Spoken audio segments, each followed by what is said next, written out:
Ce bâtiment revient de loin. Situé dans le quartier d'Al-Rachid, dans le centre de Bagdad, cette demeure datait de l'Empire ottoman.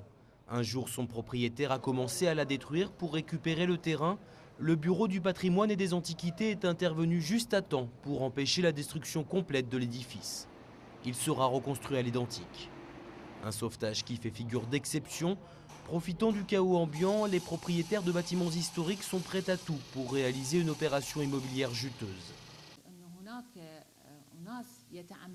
En ce moment, il y a des gens qui essayent de détruire les bâtiments traditionnels et qui maquillent ça en incendie ou en attaque terroriste. Ils font ça afin de reconstruire un bâtiment moderne par-dessus. Un délit passible de 7 à 10 ans de prison, mais les condamnations sont rares. Selon le dernier recensement, 1600 bâtiments doivent être protégés dans la capitale irakienne. Des mosquées, des églises, des hammams ou des palais vieux parfois de plus de 500 ans. Mais protéger le patrimoine peut être risqué. Les employés sont souvent victimes d'intimidation de la part des propriétaires, parfois même de menaces de mort.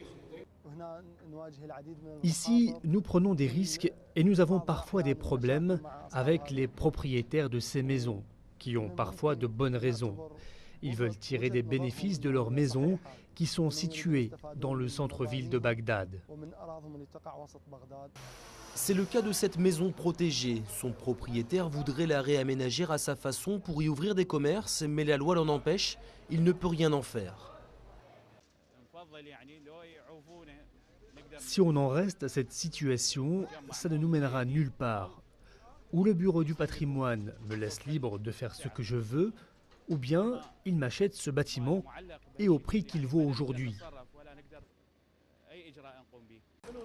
Une solution inenvisageable. La municipalité de Bagdad a estimé le bâtiment à près de 4 millions de dollars, 5 fois plus que le budget annuel du bureau du patrimoine.